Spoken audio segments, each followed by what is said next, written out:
করে সিএমকে ট্যাগ করার জন্য। এই ট্যাগ এবং স্কুটি বিতরণ নিয়ে গত 12 তারিখ এই জায়গায় যে বিক্ষিপ্ত ঘটনা ঘটেছে, ওটা নিয়ে যখন বাবরি মসজিদ কাণ্ড নিয়ে বরাক উপত্যকার মানুষ আমরা প্রমাণ করেছিলাম আমরা শান্তিকামী মানুষ, এই বরাক উপত্যকার করিমগঞ্জ জেলার শহরতলি অঞ্চলে এই শোরুমের যে এই জায়গার মালিকও হচ্ছেন বাইরা, এই দোকানদারও হচ্ছেন বাইরা, এই শোরুমের মালিক হচ্ছেন ও বাইরা, কর্মচারী হচ্ছেন ও বাইরা।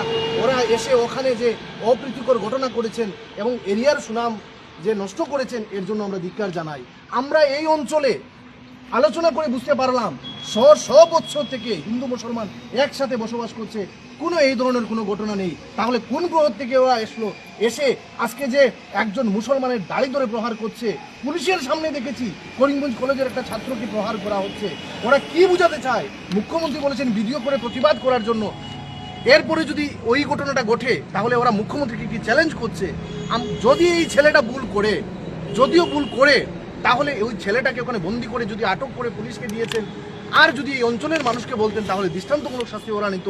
কিন্তু কে এই অধিকারটা দিল যে উনি আজকে যদি কোনো হিন্দু মানুষের লগুন ধরে কেউ যদি এইভাবে টানাটানি করে তাহলে সর্বশক্তি দিয়ে আমরা চেষ্টা করব ওটা প্রতিহত করার। ওরা আবার কোন গ্রহের মানুষ যারা শান্তি শৃঙ্খলা নষ্ট করলো?